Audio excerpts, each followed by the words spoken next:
Passengers at U.S. airports won't have to take off their shoes for security screening.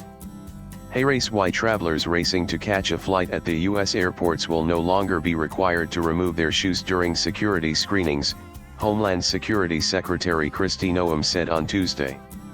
Noem said the end of the ritual put in place almost 20 years ago was immediately effective nationwide. She said a pilot program showed the Transportation Security Administration had the equipment needed to keep airports and aircraft safe while allowing people to keep their shoes on. I think most Americans will be very excited to see they will be able to keep their shoes on, and it will be a much more streamlined process, Noem said. While shoe removal no longer is standard procedure at airport security checkpoints, some travelers still may be asked to take off their footwear if we think additional layers of screening are necessary, she added. The travel newsletter Gate Access first reported that the TSA planned to make the security screening change soon. Big news from DHSCOV.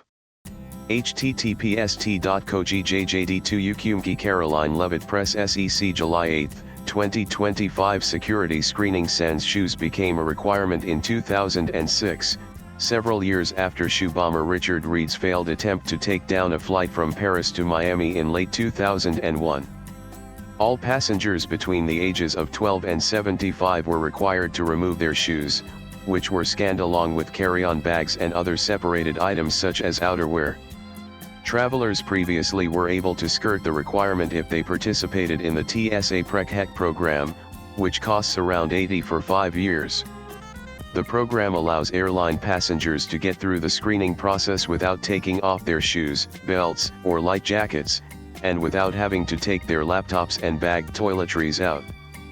PreCheck will remain the easier option for the time being since people going through regular screening stations still will have to put items besides shoes on a conveyor belt for scanning, Noem said.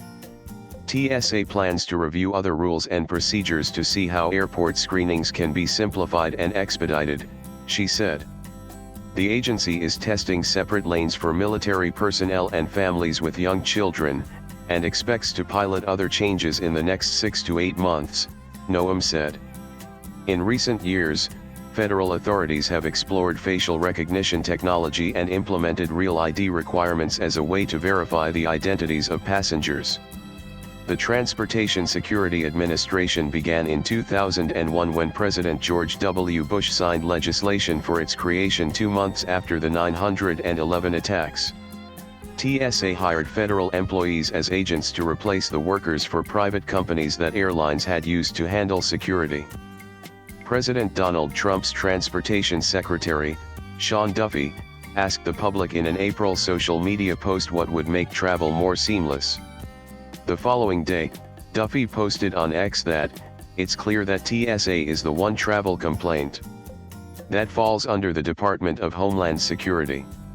I'll discuss this with SEC_Noem." Trump fired TSA Administrator David Pekosk in January in the middle of a second 5-year term.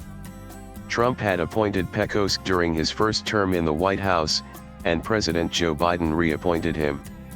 Swipe left for next video. No reason was given for Pekosk's departure. The administrator position remains vacant, according to the TSA website. Inputs from AP latest blogs.